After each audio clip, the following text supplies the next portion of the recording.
So today we are covering the second week of course 5. And congrats to both of you for making it so far. Um, just a quick check-in. Are you both caught up, or kind of where are you with regard to the course? So I caught up with the reading. I did as much of the reading as I possibly could. So I am caught up watching videos and reading. Not caught up actually doing the project itself, but Okay, caught up with the content. got it. Yeah, same here. I made a conscious decision last night that I realized I really can't put off learning Docker any longer. So I am in kind of a side rabbit trail. It reminds me a lot of like when you're in calculus and you thought, man, I wish I had done better in algebra. Mhm. And so this is kind of like, seems like I really need to master Docker in order to really kind of master some of these other things as well. So I'm in parallel trying to get really up to speed on Docker, and then we'll catch up on the action part of this stuff. Got it. Did you start that last night? Yeah, so there's a great course on Code Cloud on Docker. It's a fantastic course. Really, it's a video and little lab exercises you go through. So it's about 3 or 4 hours worth of tutorial, and I'm cranking through that. Got it. I was going to say last night would have been a particularly bad time to have started actually messing with Docker. I ended up banging my head against my little Kubernetes environment for probably an hour or two before realizing that the actual problem was that the Docker registry was down. And so when I was trying to launch this, I was actually trying to pull up the dashboard, and also with the Spark setup that I have, there's like the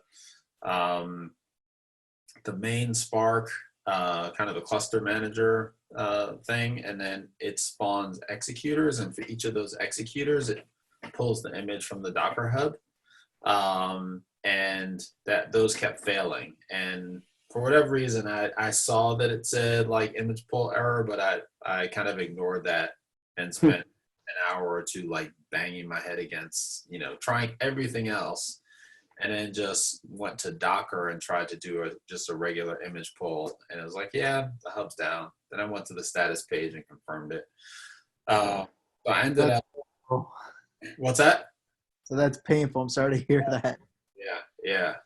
I ended up just using regular Docker, which worked fine, because I had the image that I needed already pulled in my local repository.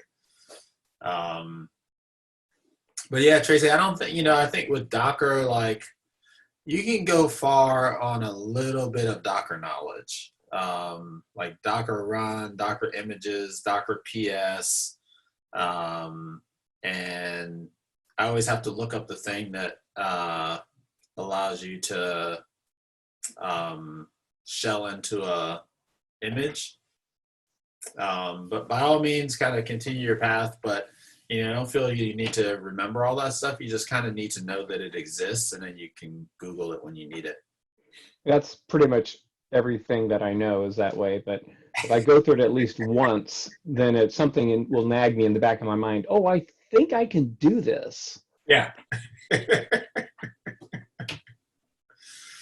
Trace, what was the name of that course again?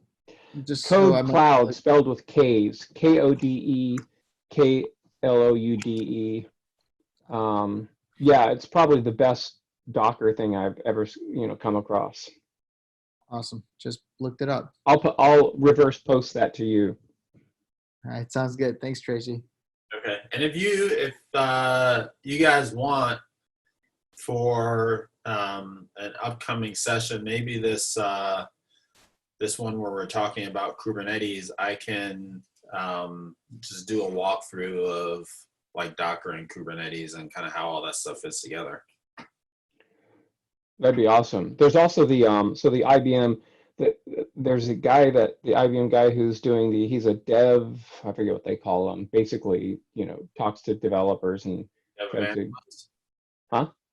Like developer advocate or evangelist? Yeah, something like that. I forget, they have their name for it. I confess it's a little hard for me to watch his videos because I'm distracted by the fact that he's writing on a glass screen backwards. So you're reading, you're sitting here watching and he's writing things out, and all of a sudden it hits you. Wait a second. He's writing that back. He's writing that, up, left to right or right to left kind of thing and backwards. And how is he doing that? And then you lose track of what he's actually saying because you're distracted by how good he is at writing it, backwards. Oh, wow. Yeah. I always assume that there's some trick that they're doing so that they're writing regular and it's appearing regular. Yeah, I try. That's the other thing that distracts me is I'm trying to figure out how they would do that because that's what I also thought too. Oh no, they have to be just. It has to be a special effect. How would you do that? Yeah. Huh. Anyway. Yeah, I've got a friend who does these glass board videos. I'll ask him. Yeah. So the other thing that is that's coming up is so course 6 has 2 weeks of content. Next week is feedback loops and monitoring. So talking about the way you monitor models once you've got them in production. And the next one is talking about OpenScale and Kubernetes. And then there are a couple of weeks reserved for the capstone, not capstone project. And I have not jumped ahead to look at what those actually are, but in the past we've talked about doing like demonstrations and stuff like that. You guys want to use those weeks to do these kind of demo projects that we talked about? Have the two of you kind of present something that you work on? Sounds reasonable. Yeah, sounds good. Cool. So the learning objectives for today, and once again, I forgot to change this week. This is week 2. Are, in theory, the following. Build a data ingestion pipeline using Spark, tune hyperparameters using on Spark, explain collaborative filtering and content-based filtering, how that all works, connect Apache Spark streaming to a recommendation engine. So the idea with that it would be that you've got this recommendation engine, it's in production, you've got users that are out there making recommendations and you want to kind of do streaming updates or something like that. And deploy an ML algorithm with both training and prediction endpoints, kind of similar, fits into the similar scenario. But actually, we don't really talk about tuning hyperparameters in ML models, or the course didn't talk about it. We'll talk a little bit about it. In the case study, they have us run, do it very manually. So kind of vary a parameter and eyeball the results. And then the last two, they didn't get to in the course. So we won't be talking about those, but there's a bunch of interesting stuff in the first 3. It is, good morning.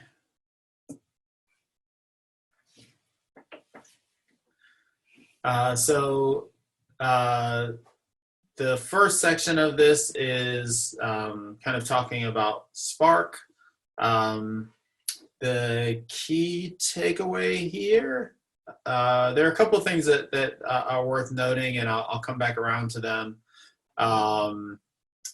But the main takeaway is that the Spark machine learning API is very similar to the scikit-learn API that we've used throughout the earlier part of the course. And so, from that perspective, kind of shifting from, scikit-learn, which you run in a desktop environment, doesn't necessarily, scale all that well. to something that is more enterprise grade, distributed, and readily scalable, is fairly, there are not any big conceptual leaps that you have to make. They're more semantic leaps that you're making, or, adjustments that you're making. So we've got this idea of a data frame, which is, very similar to a NumPy data frame, but, under the covers distributed. You've got this idea of transformers, transformers and estimators, which come over directly from scikit-learn, where estimator corresponds to the fit method, which will basically train a model, and transformer corresponds to a transform method, which transforms a data frame with features into a data frame with predictions. And then you've got kind of the same ability to create pipelines to chain multiple transformers and estimators together to form a workflow. So that should all be very familiar. And I guess the first thing that I want to run through here is an example that this is one of those examples that I think they had the kind of the embedded notebook page in, but they did not have a downloadable notebook. So I've created one, and it'll be in the GitHub. Basically, we are, this is pulling down so up here I'm just creating Spark context and kind of spitting out different parameters. This all changed from my Kubernetes example. I'm just running it locally in a single container. So this comes from, this is a random forest classification example. I don't really know what the underlying data set is. They referenced it in that sample. I think this comes from another, a sample in the Spark docs. And so I just Googled the file and found the file. But anyway, so, download this data set, read it using this libsvm format. This SVM format is like a sparse matrix format.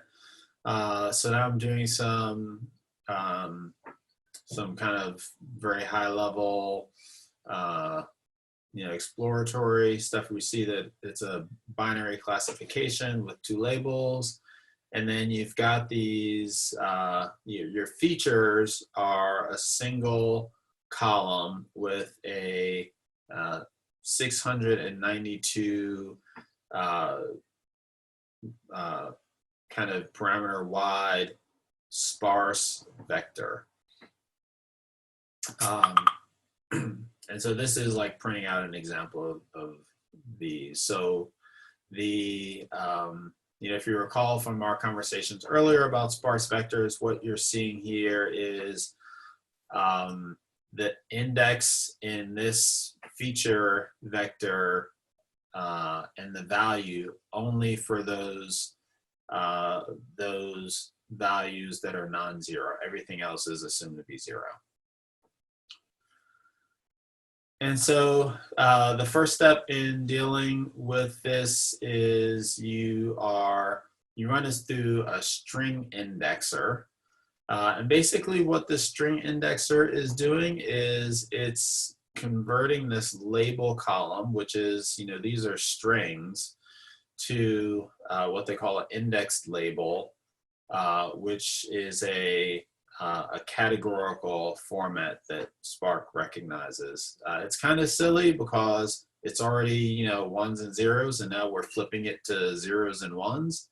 And the reason why it does that is if I remember correctly, this string indexer will set your most popular label as the 0.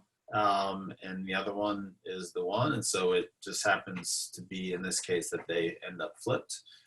But in any case, you just get this other kind of label column here. And then the next thing we're doing is we're applying this vector indexer. And you end up with a column that looks very similar. At least we can't really see the differences here. But what the vector indexer is doing is you've got this these feature vectors, and we don't really know what this in this case, we have no idea what this data represents, which is strange. But in the general case, like you may have a vector and it has some continuous features and some categorical features. Continuous features being just kind of numbers, and categorical features being categorical features, categories. And the idea being is that when you pass a feature vector through the vector indexer, you can give it a parameter, and it will convert features into categorical based on the number of choices. So let's say in in column 158 of this feature vector, you only ever see 1s and 0s. So that means there's probably a binary categorical variable in that column. And so if we set our max categories parameter at 4, that particular column would be kind of recognized as a categorical feature. And in fact, anything that has up to 4 categories would be noted as a categorical feature.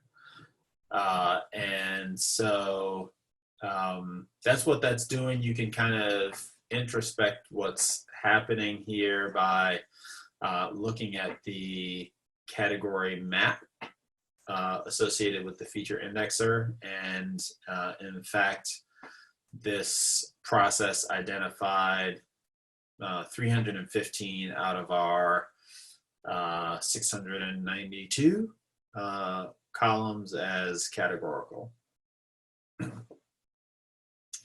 So next we're doing a test train split and training a random forest model, or at least setting up the model. And in this case, you're identifying the label column that you want to work with and the feature column that you want to work with. And we use those ones that we created through our processing. And then again, in this case, it's kind of silly, but the index to string is the opposite of kind of the string indexer. So, we've got to flip our labels back.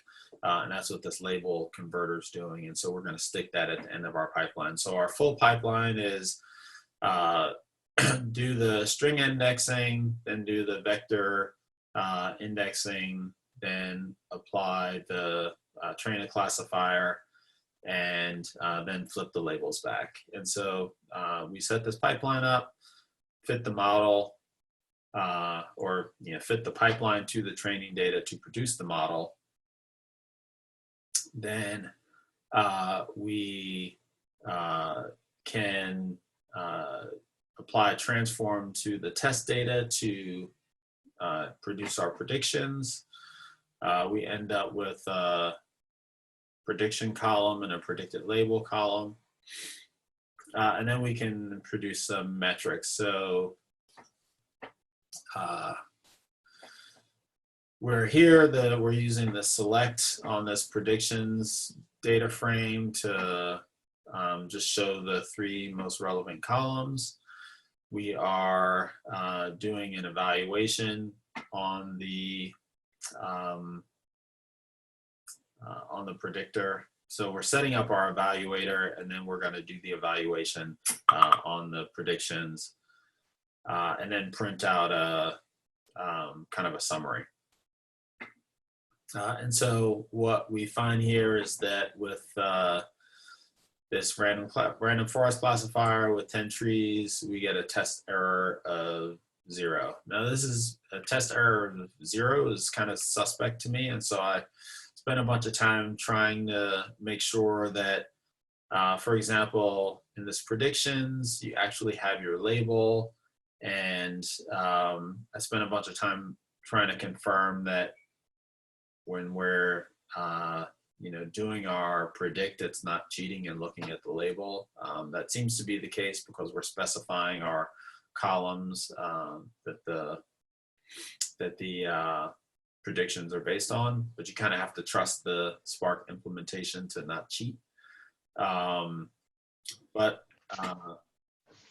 I appreciate you doing that, because when I looked at the the stuff that they had posted, I saw that, and that, it raised red flags for me. Like, wait, how did they get a test error of 0? There's got to be a bug in there.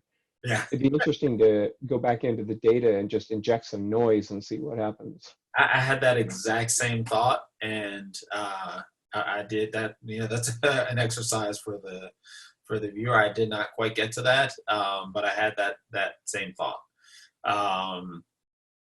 Or probably another way to do that would be to cut your trees down to 2 maybe, and see if that works. In fact, I don't think that this was all that resource intensive. We can probably try that very quickly. Make sure I don't forget anything important here.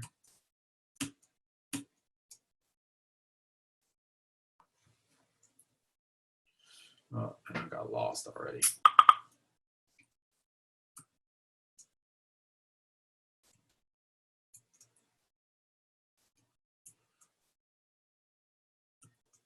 Let's do that, and this is the one we want to change.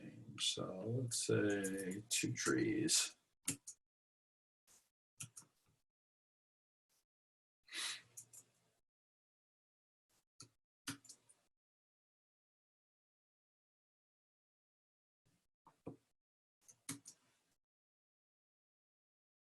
We got some error. So, that would suggest that the data was just simple enough that our classifier random forest with 10 trees was able to fit to it pretty well.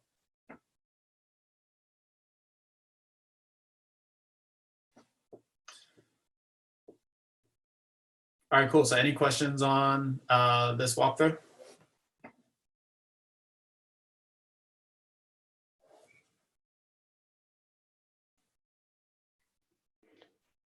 Thanks for doing that. One of the things that I got stuck on was I realized I didn't have a Java runtime or virtual machine or SDK on my box, so I was not able to replicate this myself yet. Don't have it on there yet, so that's on my to-do list. I got to install Java on my Mac. No, just Docker.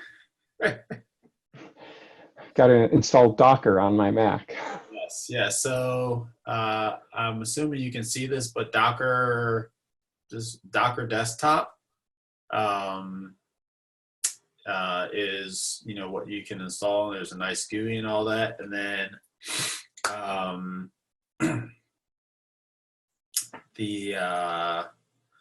then you're basically, I think I just Docker Spark. Actually, there may be instructions on the image to pull in here. I seem to remember seeing it somewhere in this. I'm dropping this link in the chat. I found this link helpful in installing it. I haven't used it, but it was a very easy install for Docker Desktop. Oops. In the chat there. The chat. Yes. Yeah. So that's the link to Docker Desktop. And then once you've got that set up, I ended up doing what was this thing called?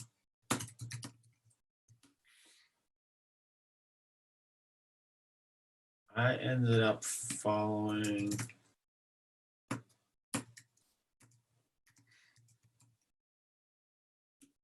I can find this article that I ended up using. I ended up doing something funky to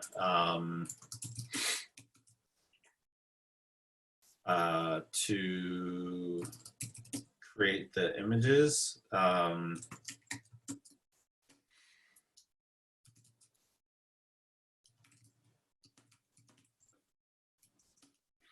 Yeah, I used a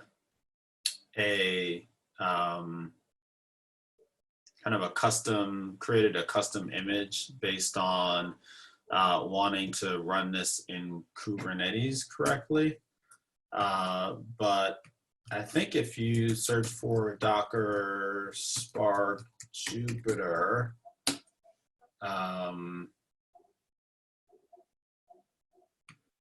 there are some ready to run images that you can find. And so this Jupyter SciPy notebook, so you can once you have Docker installed, you can basically just do this.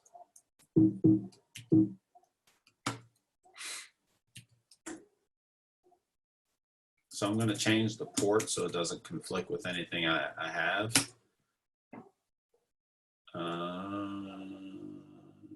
And so this registry, I mentioned this earlier before you joined, Jess, but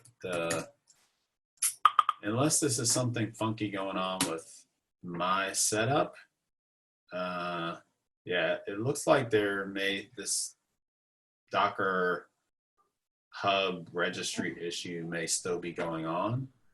I'm actually having a problem with the Docker Registry not being able to pull things, and the Docker Hub web. So hub.docker.com is working fine for me, but I took that as kind of enough evidence that something funky is happening with Docker. And so that is presenting me. But if you, Jose, if you've already installed Docker, you can run this and see if it works for you. Maybe it's just an issue on my end. And if it does, basically when you do that, it'll automatically pull that image down from the Docker registry. This is a official Jupyter notebook image. And it will, well, actually that's probably not what we want because I should have said Spark.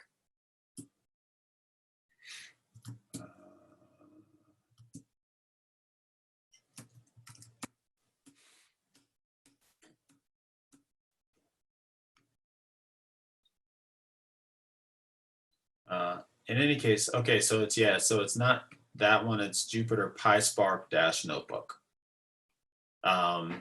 But same kind of principle, it'll install everything. That Docker file will, if you take a look at this Docker file, this is basically a recipe for building an image. It's starting with the Docker images are kind of layered. So here we're starting with the SciPy notebook. So this is going to be where like our operating system is specified and kind of your basic requirements. And then on top of that, it's going to install your JDK, your Java, so you don't have to put it on your machine, Tracy. Then it's going to install, I don't know why it's installing Mesos, but Spark and all of its requirements, and you basically get everything set up. And so when you do your Docker run, Docker run Jupyter PySpark notebook. If it were working, you would just go to localhost :4000 and your notebook would be right there. Cool, thanks. Yep. Got it. We'll give it a shot as well once I get a little bit more familiarity with running Docker on my machine. Yeah, but it's really just it's until you run into problems, it's really just as easy as installing desktop and doing that Docker run thing. So I've got that all working in my Linux box, but I definitely need to install the Mac desktop version. Yeah, it's pretty slick. So, all right, that was the demo. So some additional notes. Spark is in this confusing state right now. So the current latest version of Spark is 2.4.5. And over the past, I want to say a couple of years, it seems like, there's been this transition from the historical machine learning. Well, I guess the fundamental transition is from RDDs to data frames. And you can read more about that in this. But if you go to the, I think I have this here. If you go to this kind of the main Spark machine learning library guide, it explains kind of some of this history, but the kind of the backstory here is that the original Spark library for machine learning was called MLlib, and it was based on RDDs. And then Spark decided to move away from RDDs in favor of data frames, which have kind of a cleaner, easier to use API, and needed a new machine learning library in order to that was data frame aware as opposed to RDD based, and so that one became called Spark. The API path, I guess, is org apache spark.ml, and so this became known as Spark ML as opposed to Spark MLlib. And for a while, the direction was that, or the people would talk about, Spark MLlib as being kind of the old API and Spark ML being the new API. Based on what I'm seeing more recently, they've kind of decided to stick with MLlib as what they call the machine learning library, but MLlib, there's old MLlib and new MLlib, even though you've got this transition going. And so maybe this won't be as confusing if you weren't aware of all that backstory. I think it probably still is, though, because you end up going in the docs, and you'll find, or especially if you're Googling around, like one thing you need to be really careful of is, looking up here and seeing, what version of the docs you're referring to, because sometimes you'll get like 1.3, which is super old. Sometimes you get 2.0, which is, still old. And what you want is the latest. And also you'll often see like 1.3.0 in your URL. And so you're Googling around, you pull up these really old docs. If you don't notice it, the examples are aren't going to work. And so what you can do as a trick is replace that with latest, and that'll pull up the latest docs of whatever the thing is that you're looking for. The other thing that you can do is in the code samples, look at the imports, and if they're importing, MLlib, that's probably older docs, and you want to find the version that's importing ML pipeline. Pipelines, again, are very similar to, we kind of talked through this already. They're very similar to scikit-learn, and in fact, scikit-learn was the implicit, very implicit inspiration for this model. We don't, as I mentioned, actually talk about hyperparameter tuning in the course, but you can take a look at this ML tuning page.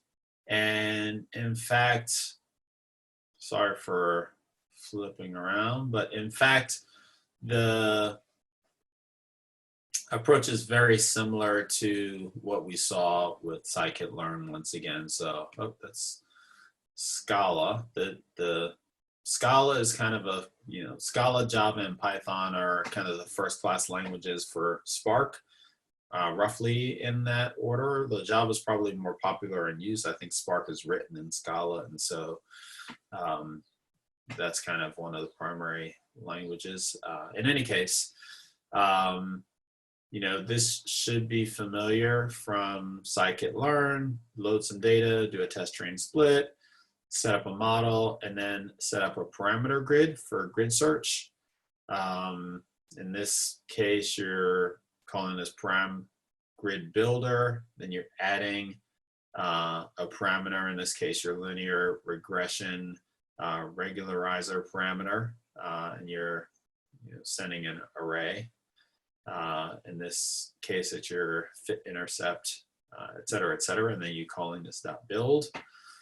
And then when you are calling your train, you are passing in as a param map this param grid. And then you do your fit and it'll do your grid search. So kind of very familiar, but we don't have any particular examples. And in fact, when I tried to apply it to this ALS, the recommender problem that we will look at later, it didn't really, I don't think that works, maybe because it's not a supervised learning problem. But we'll come back to that in a sec. What was I trying to show here? Tuning.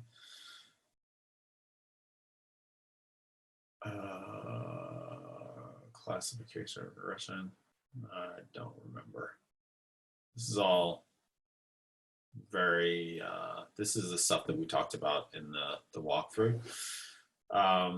This is an interesting site here, this Learning Apache Spark. So that is here in someone's GitHub pages, and they have notebooks for basically most of the things that you might want to do in Spark. So super useful. In fact, I used the, I forget which one,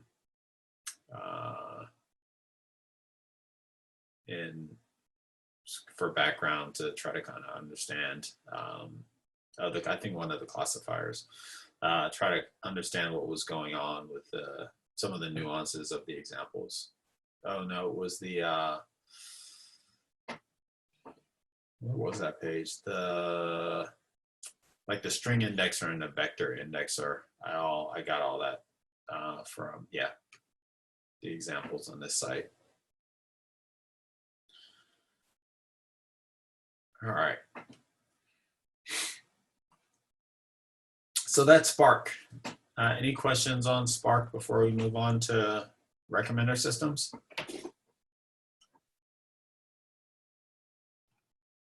No, that good to know about that resource. I'm going to dig through that. No questions. Yeah. Yeah, and good pro tip on the version awareness. Yep.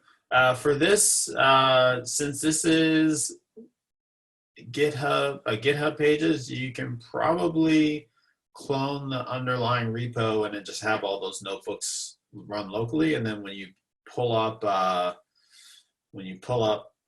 Spark, or when you pull up your Docker image, just start to run through those. And I think I did not mention that, but you, in addition to like with this Docker run, the other thing you want to do is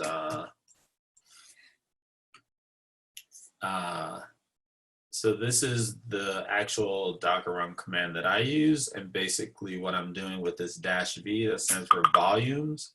I'm mapping the directory that I was in when I ran this command. It was a different one, but to /root, which is the home directory that Jupyter starts up in when you start the image.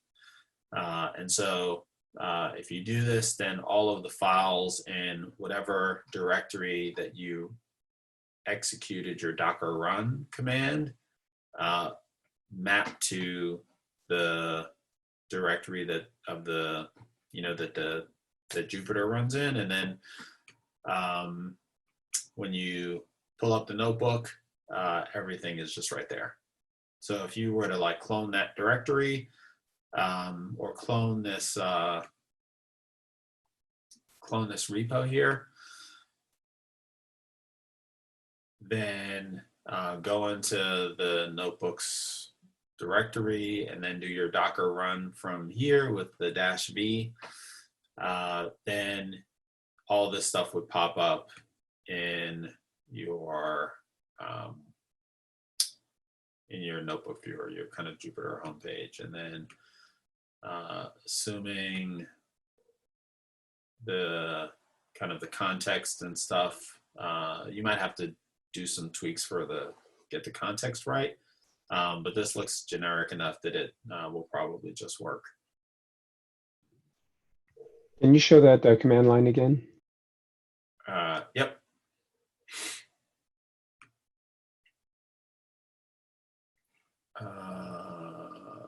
Ignore that stuff at the end. I don't think that actually worked, but I'll put that here. So what I was doing, the other thing that I was doing at the end was, and this may come up, so Docker run launches your image, your container, and then Docker exec is used to,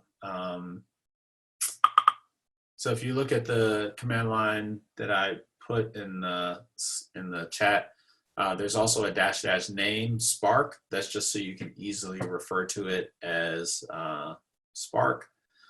And so now I'm saying this Docker exec on the Spark container, the bin bash is basically just saying open up a shell on this container. And then actually that's not what I wanted to, that's how you open up a shell on the container.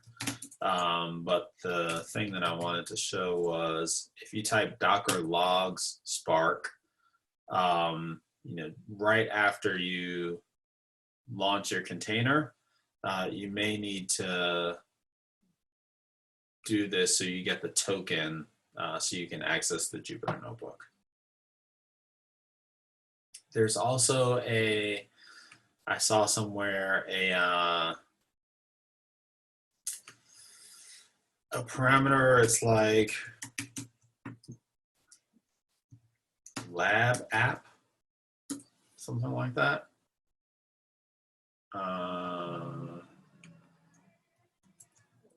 Lab app or lab. There's you can search for this, but basically there's also a way to specify as part of your launching of the container how to set that password to just a null string so you don't have to log in. But I found that later. Alrighty, so let's see, where are we? Thanks, Sam. It's a good pro tip. Lots of pro tips there. Cool. So next up is recommender system. So I think we're all familiar with recommendation systems out in the wild, you should consider using these when you're asking questions like, what should I recommend a user? What would a user like? What would a user buy? What would a user click? Or examples like auto completion. The underlying reason why we're doing something different than standard classification is that for highly multi-class problems, supervised learning doesn't work all that well. There is a category of machine learning called extreme classification, and you can look at, there are different kind of benchmark data sets for extreme classification, but you end up with these problems where if you've got, if you think about Netflix, for example, which is kind of a classic example here, you've got, many millions of users and many, say tens of thousands of movies. And if you were to, try to train a classifier, first you've got this issue of kind of, getting the labels correct for, labeling a data set for given a set of, given a user and a set of preferences, what is the one movie you should recommend to them. But you've got this issue where you've got just a ton of classes available. So it doesn't lend itself well to supervised learning. And so recommendation systems have kind of sprung up as a separate class of solution that works well in this environment. There are a couple of general types of recommender systems. There are explicit recommender systems where the data comes from explicit ratings that a user makes. So, for example, the user in Netflix is giving it, 1 star versus 5 stars. And then there are implicit recommendations. And these are, for example, where, you're looking at, maybe the user didn't rate the movie. I can't remember the last time I actually rated a movie on Netflix, but there are tons of movies where I'll start it and, 5 minutes in, I'll stop and never return to it. Or, I'll start a season of a series and, watch the first episode or part of it and never come back to it. And there's a lot of information, a lot of signal in those implicit behaviors that can be used to build out a recommendation system. Of course, you don't necessarily have to choose between one or the other. There are hybrid systems that combine both, and most of the kind of common algorithms can handle both implicit and explicit, and we look at that a little bit in the case study. The other kind of axis of comparison of recommender systems that we talk about is collaborative filtering versus content filtering. Collaborative filtering is based on essentially based on similarity of users. So in the case of Netflix, if you want to understand the kinds of, say I've rated 10 movies and you want to understand, you want to recommend new movies to me. One good way to do that is to identify other users who have rated the 10 movies that I've rated similar to how I've rated them, and then recommend to me other movies that they've liked. That's collaborative filtering. The other, there's also content-based filtering, and this is more based on the properties of the item. So, say the 10 movies I've rated, 8 of them are action movies, and 2 of them are comedies. You should probably, if you know nothing else, you should probably recommend an action movie to me next. That's content filtering. And then hybrid approaches, again, can be used to combine the two. Any questions on kind of general types?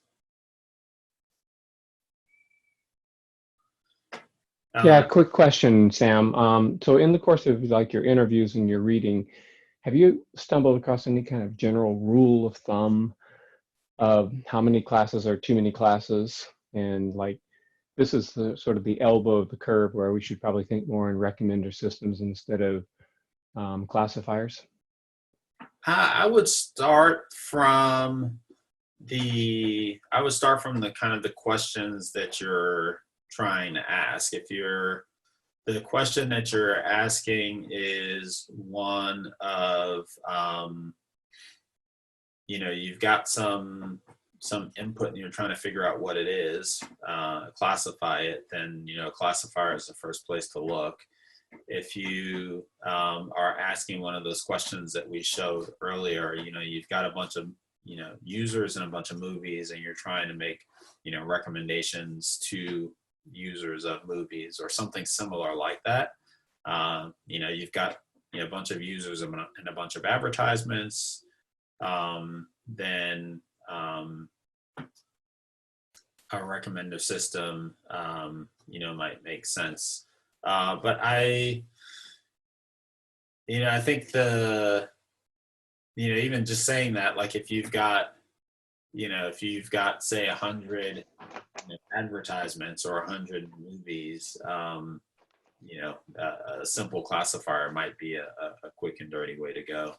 I have not seen an elbow. It probably also comes down to how much data you have, right? Even if I've only got 5 classes, if I've got 200 samples, 5 classes might be too much for 200 samples versus if I've got 200,000, then maybe I could do 20 classes. So it's that whole exponential growth of the Yeah, feature set. I think that, and the format of your data, if you've got, a bunch of users and a bunch of labels, a bunch of users and a bunch of ratings, then, if you want to do kind of classical supervised learning, you've got to figure out what the right labels should be. And I'm not sure that's trivial for, getting from user ratings to a labeled data set. I've kind of, I've not thought about that terribly long, but just in kind of this conversation, it strikes me that it's not necessarily a trivial thing to do. But I haven't come across that. It's something I'll look at after.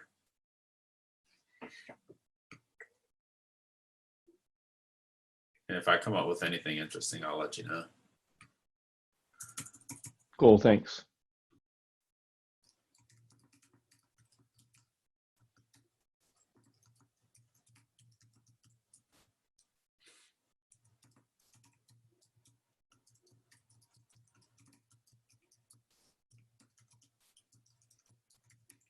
All right, so for these types of problems, you've got this, again, this user ratings data set matrix typically.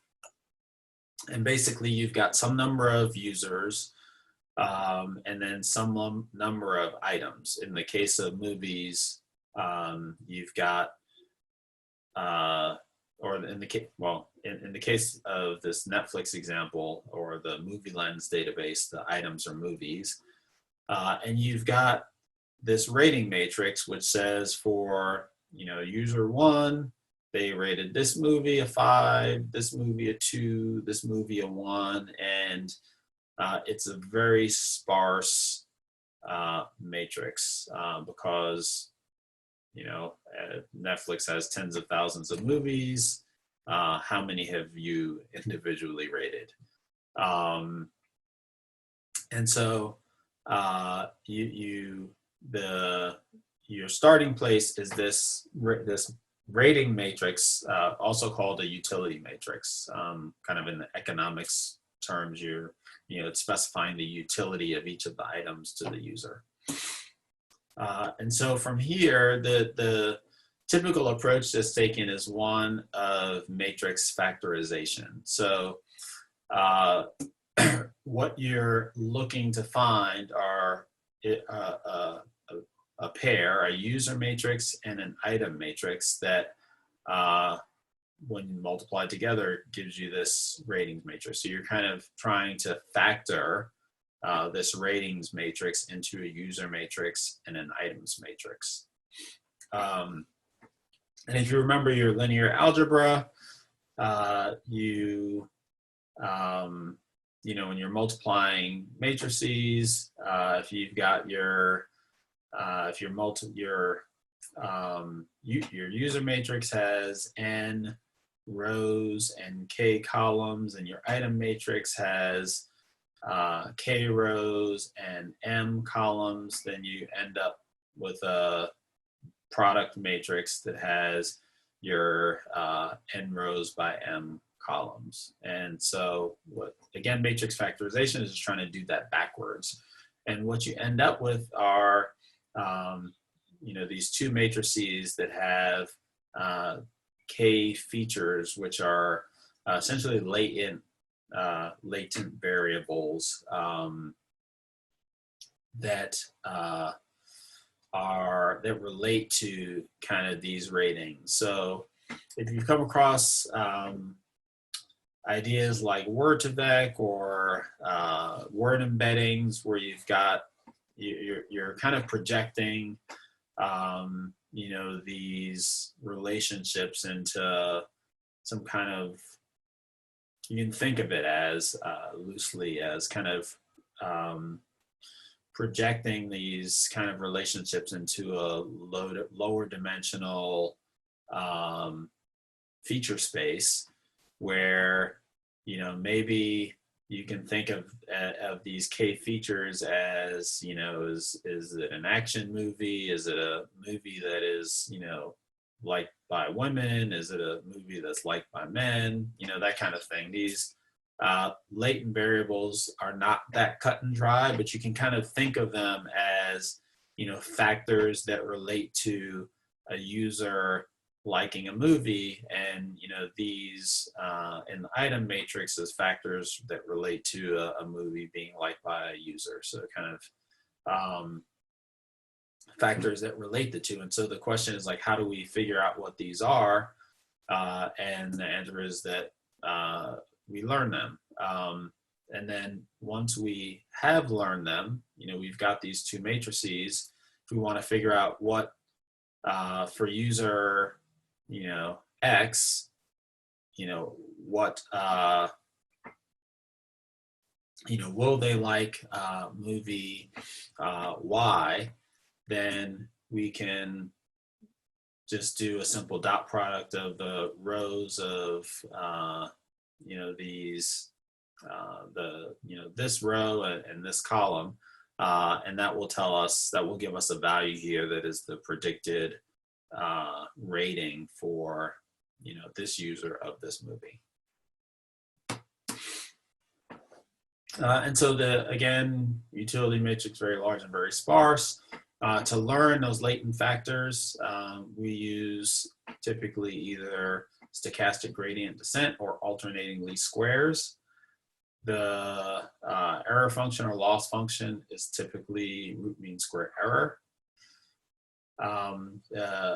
Alternating least squares is useful for this problem, is because you can run it parallelized, and it's, you know, thus amenable to these large scale types of problems. And in fact, it was kind of parallelizable by design. So this ALS algorithm was created by researchers at HP Labs as part of the Netflix Prize competition. If you're not familiar with the Netflix Prize, I forget what year it was, but quite a while ago now, maybe 10 years ago, Netflix posted a competition to, you know, help them improve their recommendation systems, and a lot of recommender system innovation came out of that this being one example.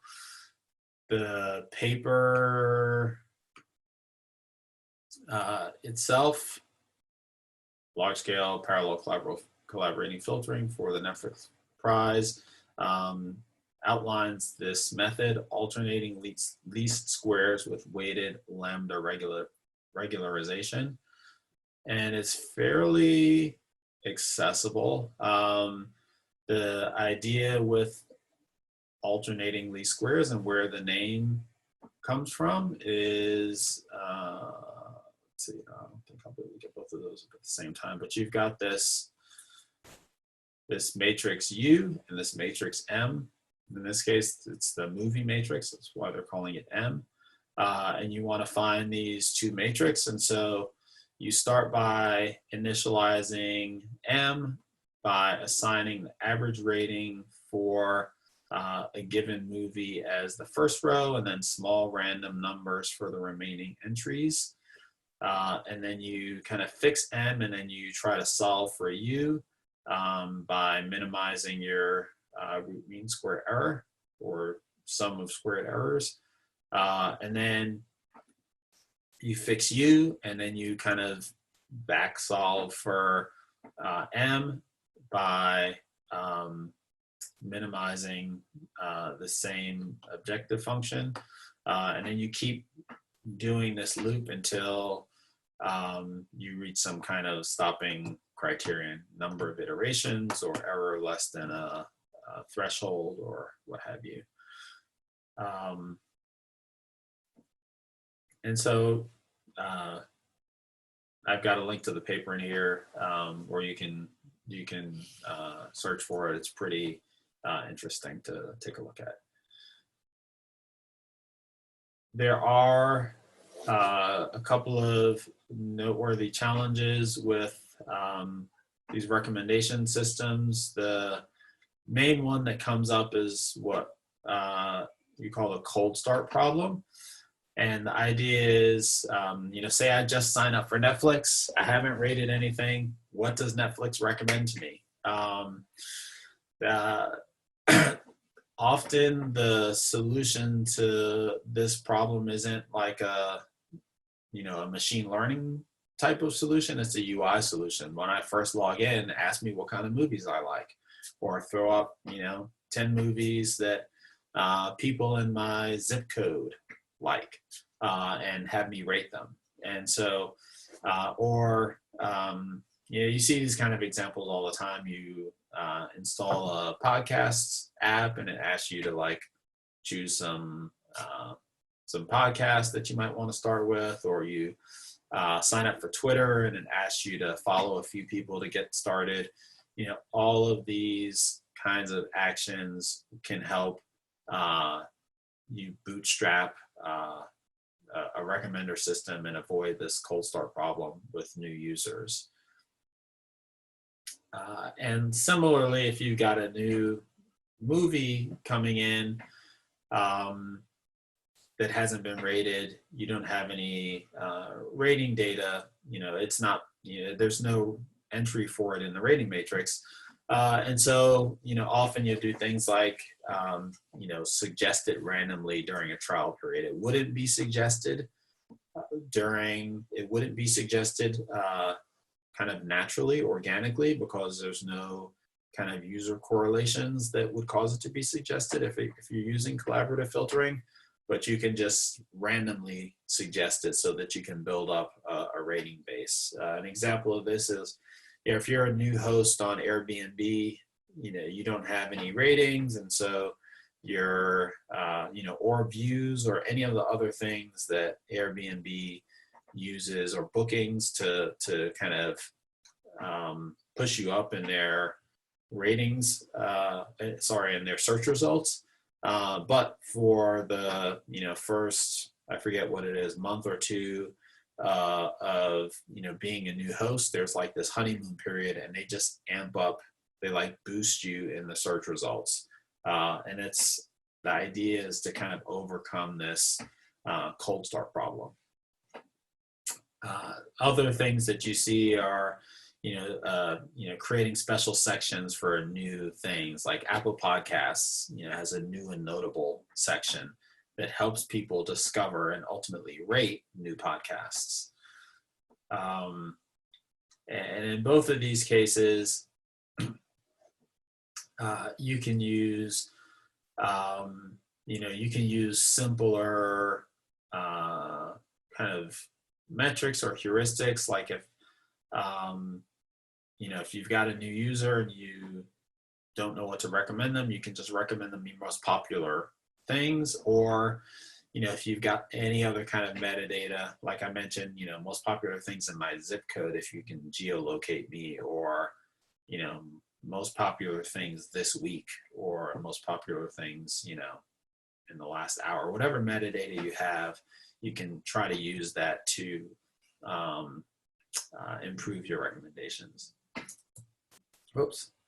Sorry, the other challenge that you run across is concurrency, in that the inference for these kinds of models is complex and time consuming. And so if you've got if you've got a heavy inference load,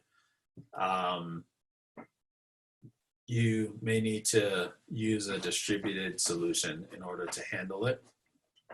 And so obviously Spark is something that we're talking about here, but you can also use a solution.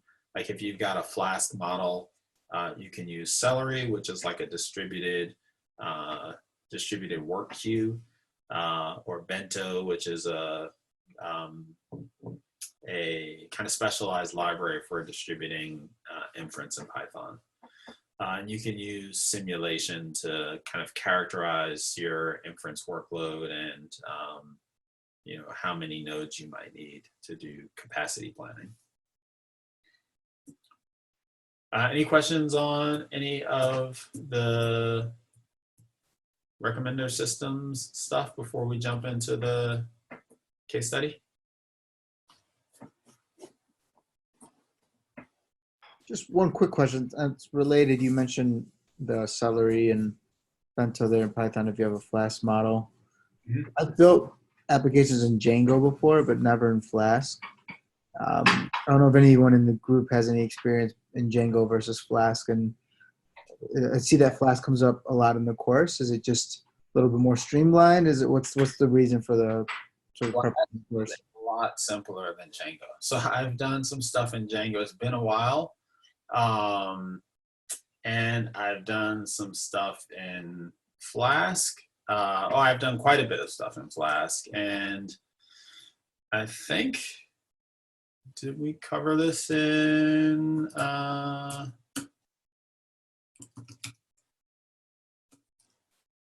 don't remember if we did this in the last week at all.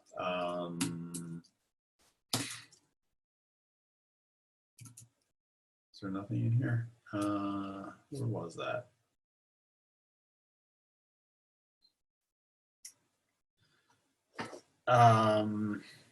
Basically with Flask,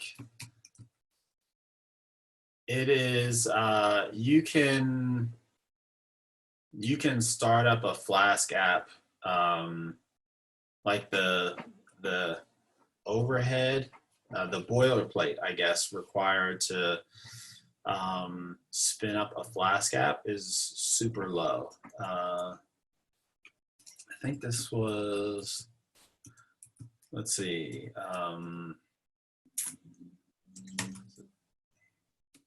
here. Yeah, Flask deployment.yaml. The data here. I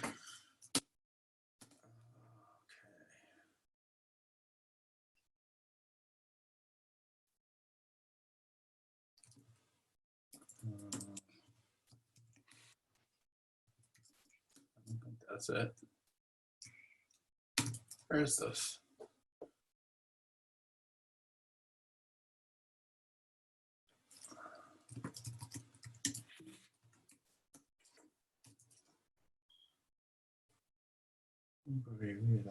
Flash deployment YAML requirements. But where is the actual Flask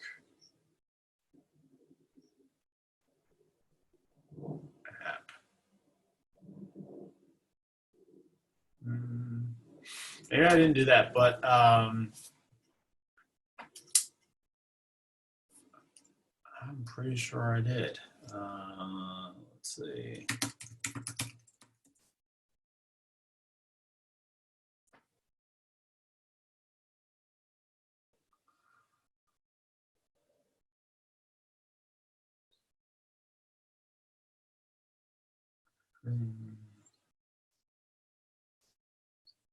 Not sure where. I was playing around with this recently, but I'm not sure. I guess I should be able to find it in here where the actual app Flask ML app example ML app. So there's a container. Let's see. So Docker PS Docker images. Yeah, so I should be able to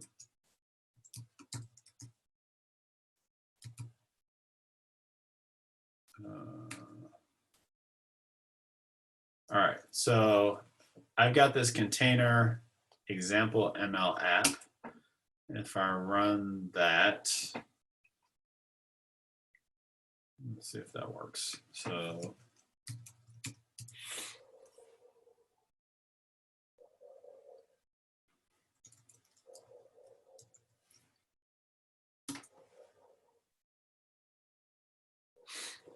I forget when we looked at this. So here Flask is running. And you see I just hit this URL. It's in debug mode. It shows that the request was received and it responded to it.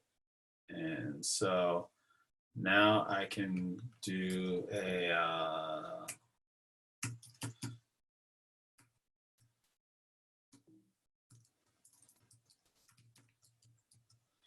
Docker exec to this container here.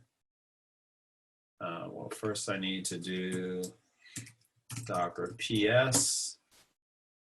And so I see I've got this, I see this is my Flask app here. And I see the container image starts with 774E because I didn't name it. Oh, it's got this autogen name Happy Samet. So I can do Docker exec and 774E. And so now I'm in the container in the /app directory, and this is where everything is. So now I can pull up the Flask app. And the main point here, and you should recognize if you've done much with Django, that first of all I need for this Flask app is the requirements file and this app.py, which is this.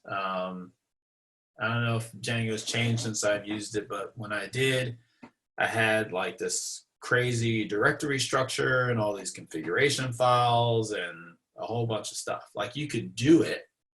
Essentially, all you're really trying to do here is have kind of a web front end and a routing system, but Flask is much lighter weight. It's a much lighter weight way to do it. So to use Flask, all you really need to do is this from Flask import Flask, and then there are some other things that you might want to do, like JSONify and JSON for JSON handling. Request is your web HTTP handling. JobLib is allowing you to load models, pandas and the like. And so the first thing you do when you're using Flask is get the Flask context using this app equal Flask underscore dunder, they call it, dunder name. And then basically you create a function. In this case, the hello function is what we saw. And then you use a decorator to apply a route to it, essentially. So now when you go to localhost 4000, there's an implicit slash. That is, Flask basically routes that to this function. And so it's printing out this hello world and the host name, which in this case, remember that 774E is our container ID actually. And then, so here, we're using this for inference. So we've got this predict function, and we're mapping that to /predict. And, the function is basically, it takes a JSON object as input and basically, let's see, it pulls that JSON object from the request, makes a data frame out of it, and runs inference on it against model, and it returns the JSON version of the results, the prediction. And in this main thing here, you're basically loading up your model from saved model using JobLib. I think actually we talked about this last week, and this was the thing where my JSON was all goofy and Tracy said do X, Y, Z, and I tried everything else, and it ended up being the thing that he said. Got it. Well, no, thanks. This is helpful. I'm sorry. Last week was a little bit distracted because we were driving around at the same time, so maybe that's why I missed it. But appreciate you going over it again, Sam. And yeah, it makes sense. Yeah, I do remember Django being much more complex. There's like a views and a models.py and a settings.py. Here you just got your one py file. And so it's like simpler, quicker to stand up, but probably doesn't do as much. But for our purposes, is exactly what we need. Yeah, exactly. So Django's like trying to be a content management system, and it's got all this stuff that supports that, and it's got like ORMs, and so kind of I would think even your load time for doing an inference and kind of creating your context and all that stuff is going to be a lot longer than with Flask, which is just super lightweight. Got it. Thanks. That's helpful. All right, cool. So any other questions on the recommender background stuff before we jump into the case study? Nope, not for me. All right, cool. So this is the case study. We are playing with the Movie Lens database. So the first thing you need to do is download and install that. There's a small one and a big one. I just used the small one. So the first thing you're doing is you're setting up your imports, establishing your Spark context, printing out the version just to make sure that everything is working okay. Then you are asked to make sure that your data are downloaded correctly. And so you, and actually, by the way, there's a video here, Spark recommendations video, where I think towards this one? No, sorry, this one, recommenders, where towards the end here, they go through this kind of very similar example. And so a lot of what I ended up doing was kind of inspired by this example that they did. But anyway, you download your data, set up a data directory, create, load your, or establish the path for your rating and movies files. Then you load your data using spark.read. And you're giving it different options here. Then the first question is explore the data set a little bit and summarize it. So I basically did a show here and kind of showed the first 4 rows of each of these and did a very light summarization, just how many records and how many columns for each of them. I recommend take a look at the solution because they did something very different for their exploratory stuff.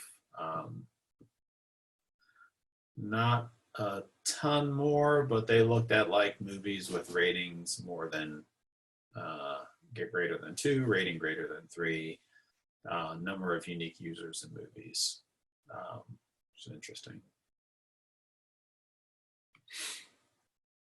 So then the next question is find the 10 most popular movies. This is what I did. I'm not sure that it worked because I got a very different answer than they did. So my approach was to try to do this all with SQL. So essentially the SQL command that I was trying to do was something like select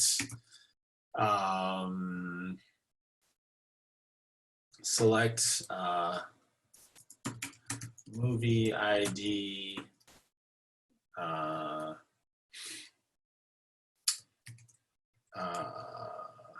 select movie ID group by I'm sorry, select movie ID group by, what am I trying to group by? Select star group by movie ID, and I forget the SQL syntax here, but I'm like aggregating on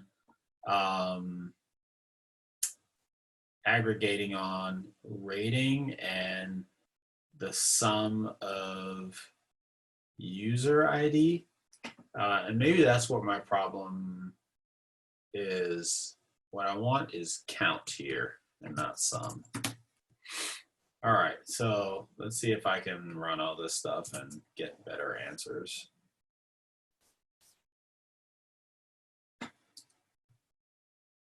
And in the meantime, I'll pull up Spark by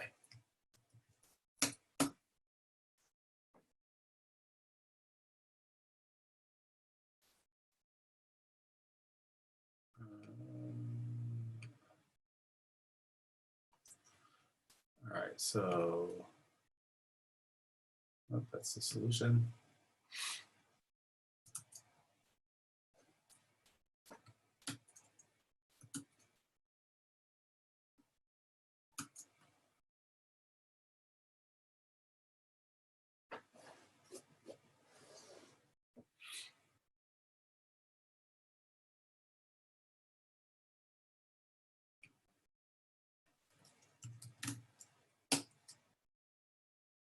Let me stop that other container. Sounds like my machine's heating up.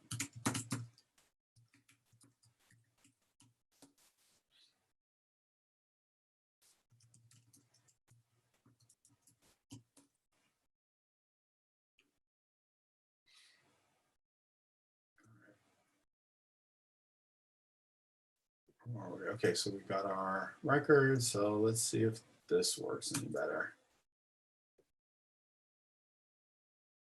In the meantime, so I just want really SQL.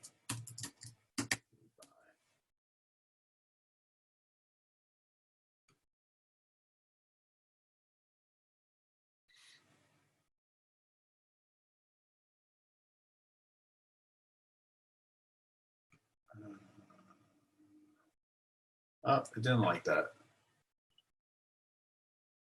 Cannot resolve some user ID. Oh, okay.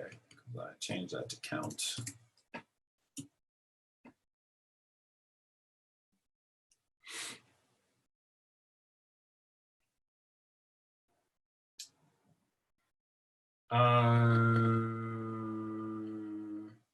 Yeah, that I don't think is better.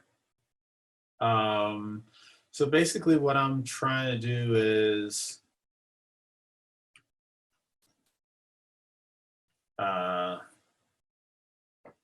trying to basically use SQL to find the movie IDs with the highest average rating, or basically for each movie ID, the average rating and the number of ratings, and sort descending for each of those.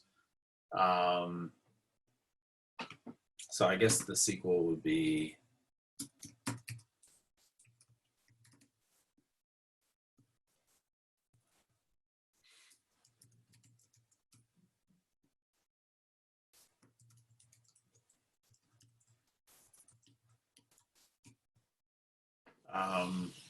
group by movie ID, but this isn't working. I'm getting these counts of user IDs are not high enough, I wouldn't think. That would say that for, a given movie, there are only 2 ratings of the movie, which doesn't seem right. And also my top ratings are all 5. So I've got work to do to debug my SQL here, clearly.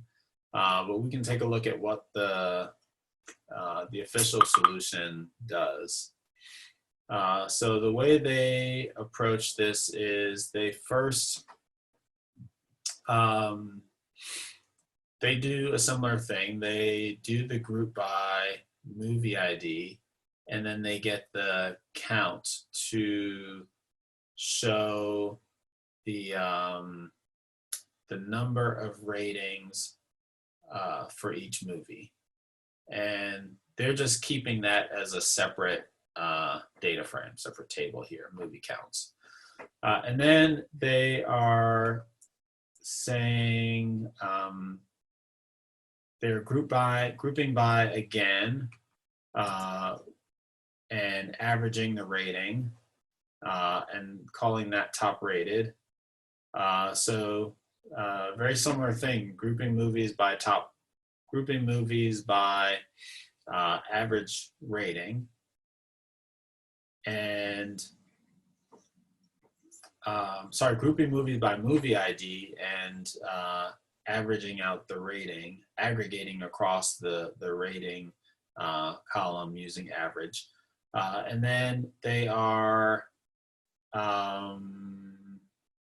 this is just renaming the column, I think, because they're going to do a join.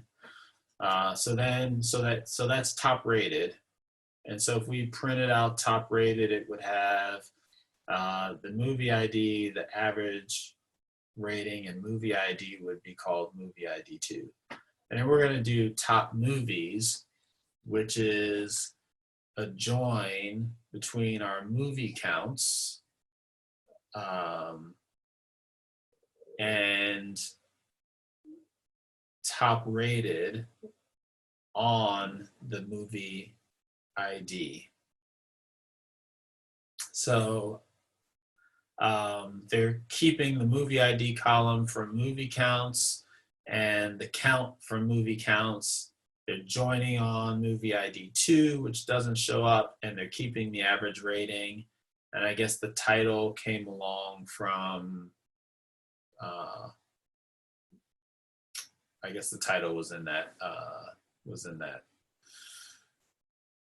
no, the title we haven't gotten yet. So that was, yeah, so they have these 3 now. And so then they're filtering this by count greater than 100. So movies that have been reviewed more than 100 times, and ordering by average rating descending, and then they're getting rid of that column that they used to join. And then they're converting it to a pandas data frame, and all of this stuff is basically joining on this, or not joining, but they're substituting the, excuse me, not substituting, they're adding this title column from the movie's data frame. So that's how they do that. I swear this is close to what I did, but different. I'm not sure why it hasn't worked yet. I'm going to figure it out afterwards, and I'll let you know. But similar, you can see similar ideas across the two. And so the next question is to compare the, well, basically, train an ALS model using kind of a grid searchy kind of approach. So compare at least 5 different values for the regularization parameter. So I set it up similar to what we have done in previous courses. I think course 3 we did a lot with pipelines, where I set up a train function that was parameterized by your regularization parameter lambda, and whether you're using this, whether you're training and test data is, well, training in this case is assumed to be explicit recommendations or implicit, not recommendations, but explicit or implicit data. I don't fully understand how the algorithm changes, based on whether it assumes that they are implicit or explicit. That's something that I want to look up later. But the result, as we'll see, is very different. So in any case, we set up our alternating least squares thing here.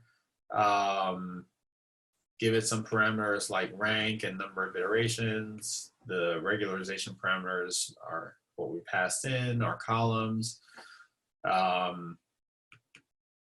If you're trying this at home, there's a cold start strategy. I left this blank at first, and I'm not sure what the default is, but my root mean square error when I did was nan, not a number. So this was actually in that video that we saw, so I threw that in, and that gave me the expected numbers here. I think the reason I was having the problem, I guess I deleted the cells where I printed out these predictions, but there were a number of the predictions were not a number in the cases of where the matrix was sparse, I guess, and that messed up the training or the evaluation. So in any case, we create this model by fitting on the training set. Then we run our predictions by transforming on the test set. Then we do our evaluator. We set up our evaluator and then evaluate, and then print the results, the parameter and the error. And then we call this for a range of values. And I tweaked this a little bit over different runs to try to find areas of interest. But in this run, the lowest error I got was 0.9. And that was with the lambda 0.1. And so then I tried that with the implicit preferences as opposed to the explicit preferences with the default. And you see the error jumps up quite a bit. And they had very, very similar approach and results. Here they chose some different numbers. Their errors were a little bit lower. This could be related to, I don't see anything jumping out at me as being different. Could just be a seed, issue. I saw numbers that were lower like that, or maybe I don't think they specified rank, and the default rank may be higher or different rather. So they got a slightly lower error, but in any case, very similar. So then the next question is to use model persistence to save your finalized model. So grab the model and then write it using this shutil. No, here, sorry, we're just deleting it if it already existed. And so we're just using model.save. And then the next question is kind of back to this theme of, hey, we've got this working in a notebook. We should be able to get this out of a notebook so that we can call it, as part of some bigger process repeatedly. And here you've got the Spark submit, which really is related to the way you set up Spark. And then you want to create a recommender submit function and be able to run that from your Spark submit. I couldn't get that to work because I think something related to the way I'm running this in the Docker container. But we can take a look at their recommender submit function that is provided. Basically, they are they're hydrating their model, loading up the movies data set and top movies CSV. They are loading up the model here. Compile some movie ratings that are taken from the top 10. So here they're just kind of hard coding some movie ratings and sorting those, getting the best rated one, rated movies, new ratings. What is that? So new ratings is this.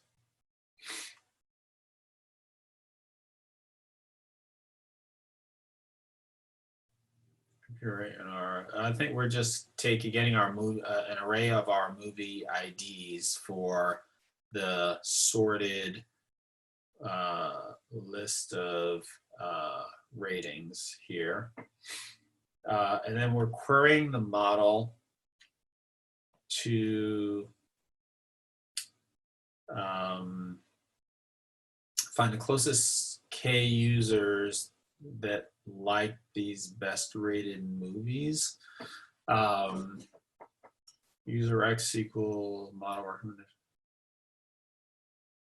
So this is our query. And so then we're getting, obviously I hadn't looked at this in a lot of detail because what I think they're doing here is, I think they're doing an example of kind of inference against this, like loading the model and doing inference against it. I think if you were doing this in kind of a production environment, all this hard-coded stuff wouldn't be in here. You would be passing in like a JSON. You would be passing in a JSON object, let's say, of a particular user and their ratings, or even maybe a user ID, and asking the system to produce a set of recommendations. And so not really clear on what they're doing with these new ratings here. Compulsive movie ratings. Yeah, I suppose I could try to run this. I don't think this is not runnable. This is just looking at a Python file. So I wonder if this will work.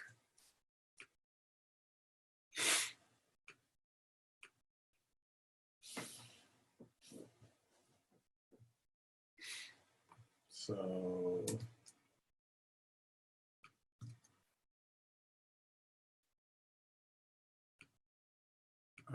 let's take that.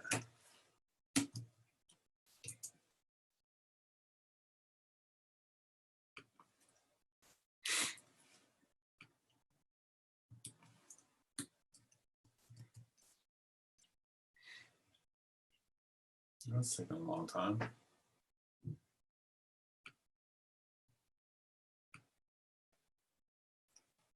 All right. So let's see if we have all these files here. Movies.csv. Oh, I don't have this in a data subdirectory. For one.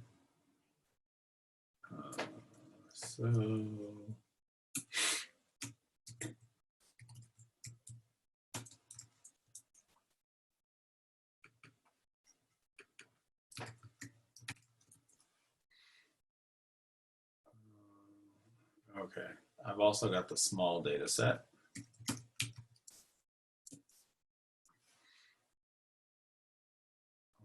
What is it not liking now? Let's latest small movies.csv.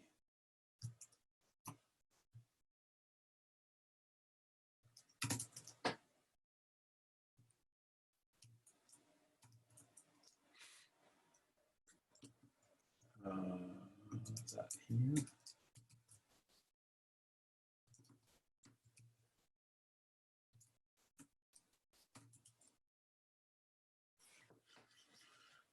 Alrighty. Oh, yeah, dot. Sorry, this is silly stuff. More silly stuff. Top movies.csv. Yeah, I was wondering about that. Top movies. I don't know where that comes from. Read CSV top movies.csv. So I guess the idea is that you are Netflix, you've got this I guess the idea is that you're pre-computing a list of top movies. And so where are we using this?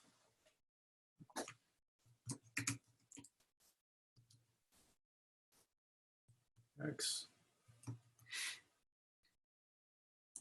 Is that the only place? I think for some reason it seems like they just replaced the top movies with new ratings, right? Isn't that what they're doing? It's a good practice, obviously, because you said it's hard coded. You want to feed a file in, but well, no, they don't actually use this top movies, and so I mean, I guess what you're suggesting is maybe if you had top movies, you wouldn't do this. Nah, I don't know. So we can just get rid of this though, because we don't need it. And so we've loaded up this data frame. And let's make sure we can load up our model.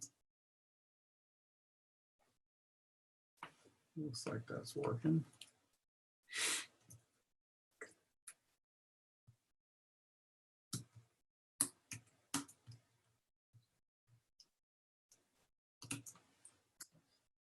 All right, so we've got new ratings, and then we can say new ratings. Yikes. Let's see what we're working with, and then we're doing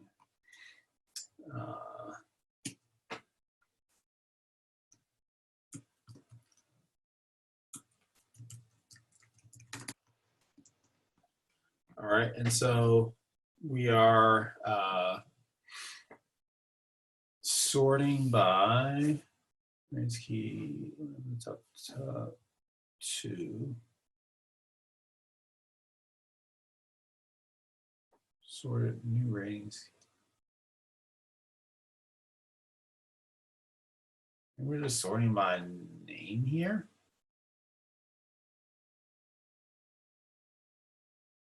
0, 1, 2. And then this is testing all my weird Python. What is this? Does anyone know what this is saying? This is a, let's see what we've got here. Okay, so this is a tuple, and this is the 0, 1, 2.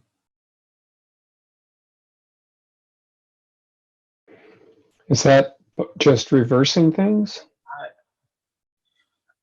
It looks like it's trying to sort by ratings, but all the ratings are 5s. So I don't really understand what's happening here.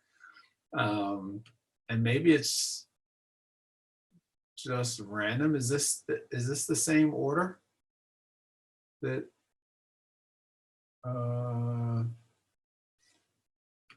so let's see if this was a 4 and this was a 3, and we did this, and then we did this. Sorry, that. It's just sorting by decreasing rating, but all of our ratings are 5, so it was just doing something random.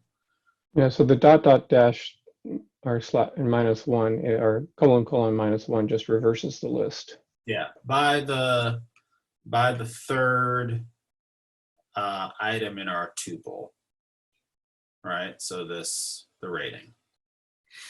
That's why you have the 2 colons here.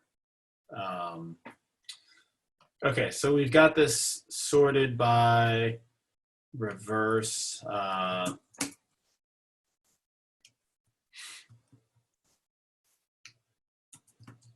We got this sorted by reverse descending rating, and then we can do best rated. This is just picking off our movie ID for the best rated, and it looks like they wanted this to remain a tuple because they left the comment in there.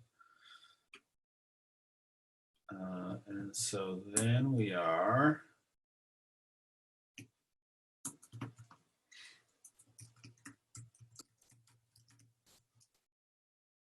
and now you see, I guess, kind of side comment my process for trying to figure out what these blobs of code are doing. So yeah, we're just making a NumPy array from these ratings here. So query the model and find the closest K users. Oops.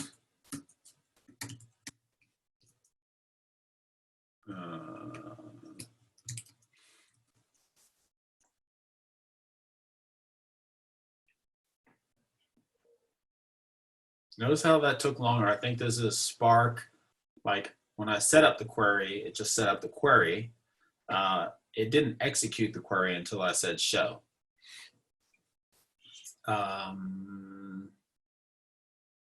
That's weird. So query 1, Spark, create data frame, best rated movie ID. Best rated is this. Movie ID. Query the model and find the K closest users. Oh, we haven't done that yet. We're just, we haven't really done anything yet. All right, so now we're gonna do this. So now we're, user recommendation model dot recommended for item subset query 100. And then we're just going to convert that to a pandas data frame. And then we'll probably need to, let's see. Cannot resolve movie ID given input columns, movie ID. So let's just change that back.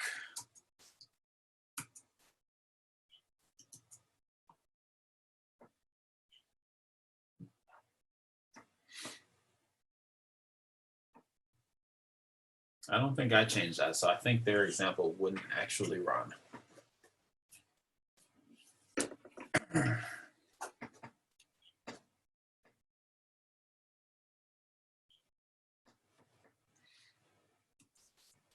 So now we can do user recs.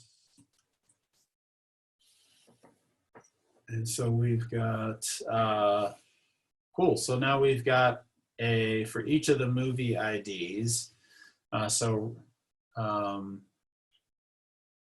We're sending this model recommend for item subset, a list of items, recommend for item subset. Let's look at this up in the docs. So Spark.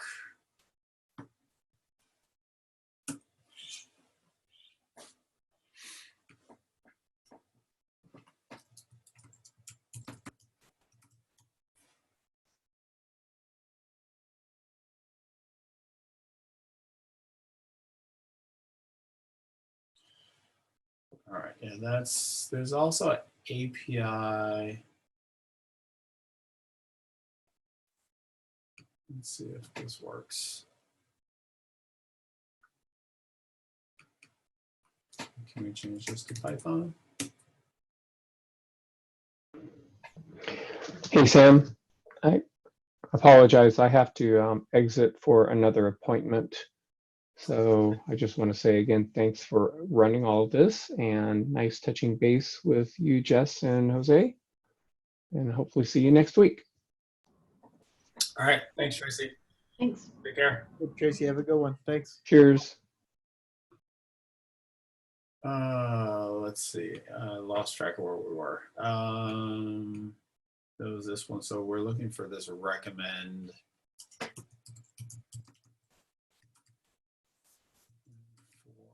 Oh, it's not in there. All right. So recommend for item subset. I think actually they may have talked about this in this video.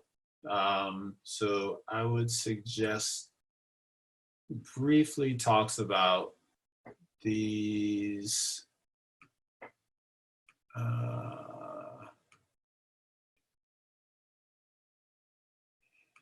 here. I think it's related to this recommend for all users stuff. So I would suggest taking a look at this video around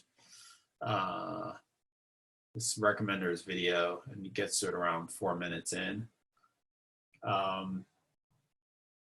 But essentially what it looks like it's doing is it's passing in a bunch of movie IDs and then getting a bunch of users. I wonder if we do a show here. Oh, that's Spark data frame. It's going to give us a head anyway. So it's getting a bunch of users and their expected ratings, maybe, which is weird because some of these are above 5. And then it is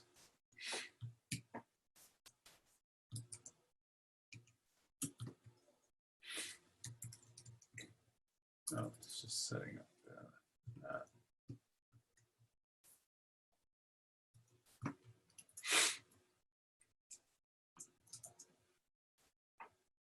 And then we're counting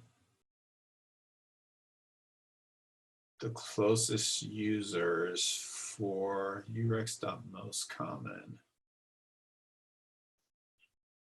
So we've got these user recommendations.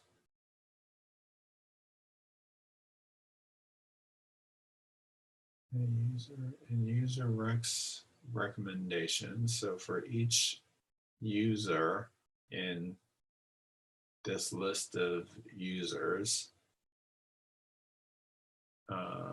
for each record in here. So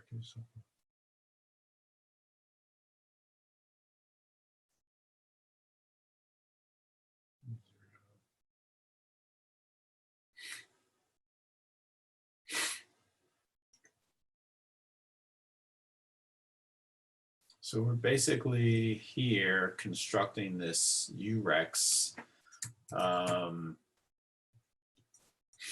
data structure here, which is a counter of, I think it's just aggregating these ratings, like summing them up. For each of the users, and then so for a given user, so you are, what is this UR? Oh, for UR and urex.mostcommon. So urex.most.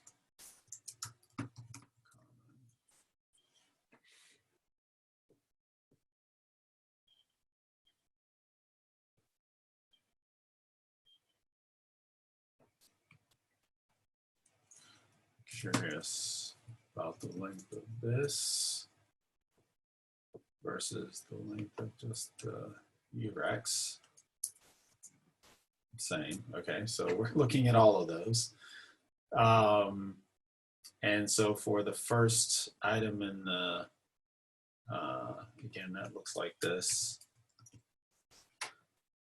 And so for the first item, this is the users. We are, yeah, so let's focus this. See if this is 245 also. I guess we're, this closest users is just pulling off the user ID for all of the users in that list. urex. 543, and it's maybe sorting them.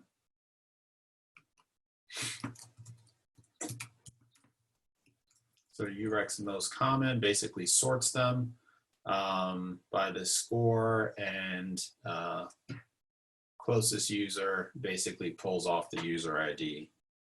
So this is a decreasing list of the users that are closest to a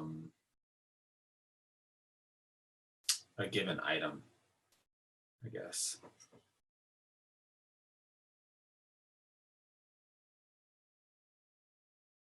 Because we're starting with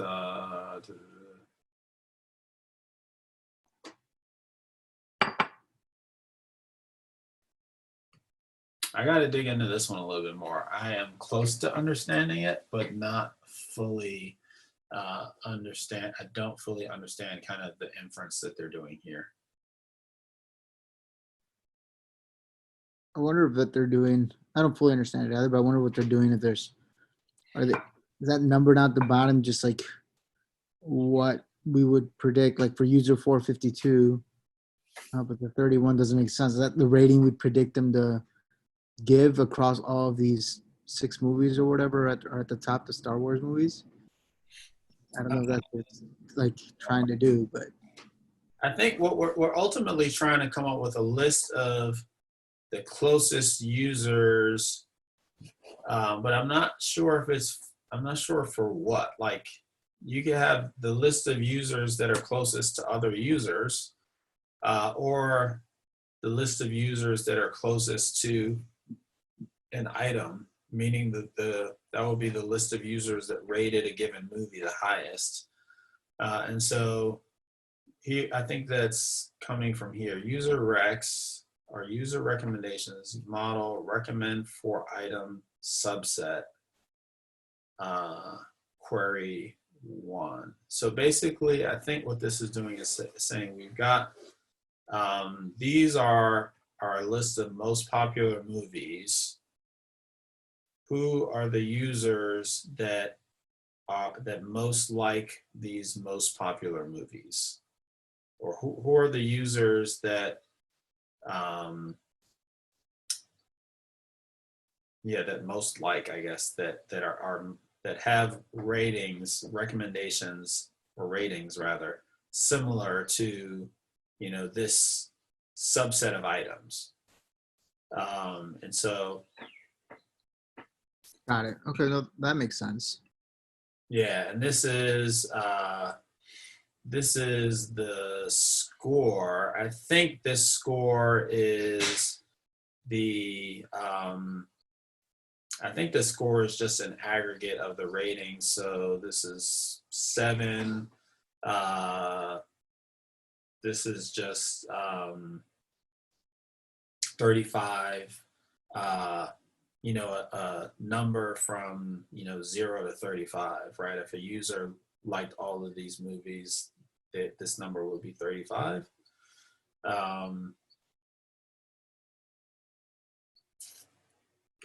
Yeah, I have to play with it a little bit more to be more confident of some of those, you know, that like what this number represents. But I think that's basically what's happening here.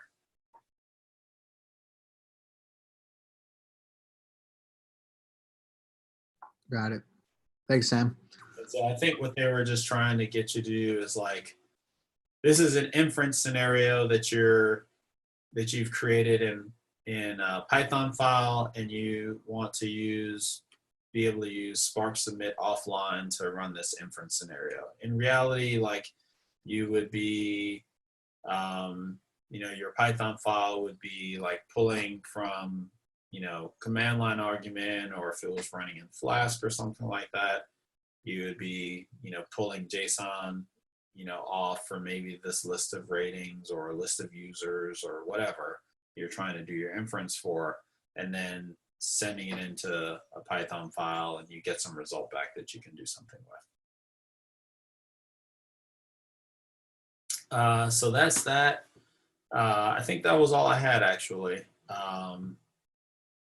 There were some other kind of random things that came up, maybe just one or two.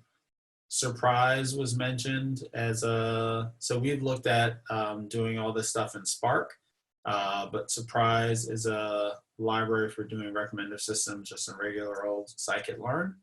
Looked kind of interesting, well documented. And then I mentioned Bento. This also looked interesting. This is an alternative to Flask for model serving for Python. Bunch of different deployment options like Docker, Kubernetes, blah, blah, blah. Yeah, I think that was all that I wanted to